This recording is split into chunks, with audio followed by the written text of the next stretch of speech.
أنا عندي سؤال. سؤالي هو: انتوا بتقعدوا مع نفسكوا فترات، مش كل يوم يعني، حد بيسأل نفسه هو أنا صح ولا غلط؟ اللي أنا بعمله في حياتي صح ولا غلط؟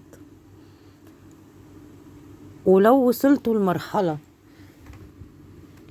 إن احنا بنقول لبعض،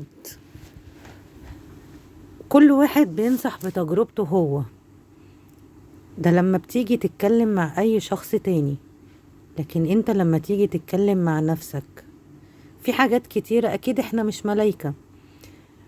بنوصل لمرحلة أنا عايز أبقى صح، أكيد مش عايز أبقى غلط.